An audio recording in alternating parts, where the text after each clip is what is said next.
جیون ریڈی نے ضد میں آ کر پارٹی چھوڑ دی اور 40 برس سے ان کے ساتھ کام کرنے والے کارکنوں کو مایوس کیا۔ چیف منسٹر ریونت ریڈی کا بیان۔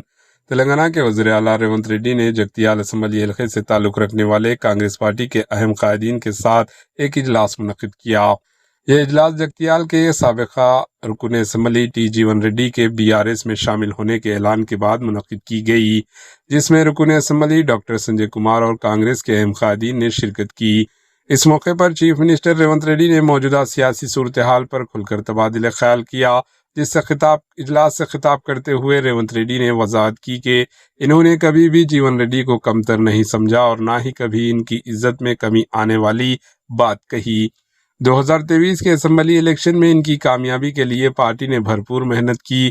بعد ازاں پارلیمانی الیکشن میں انہیں کریم نگر سے مقابلہ کرنے کا مشورہ دیا گیا، تاہم ان کی خواہش پر نظام آباد سے ٹکٹ دیا گیا، جہاں وہ بالکل کامیاب نہ ہو سکے۔ چیف منسٹر ریونت ریڈی نے الزام عائد کیا کہ جیون ریڈی نے ضد میں آ کر پارٹی چھوڑ دی اور 40 برس سے ان کے ساتھ کام کرنے والے کارکنوں کو مایوس کیا، یہاں تک کہ وہ KCR کے ساتھ جا ملے۔ انہوں نے کہا کہ جیون ریڈی جیسے قائد کا KCR کے سامنے جھکنا انتہائی افسوسناک ہے، تاہم اس کے باوجود انہوں نے کبھی بھی ان کی عزت کے خلاف کوئی بیان نہیں دیا۔ Bureau report AHN news.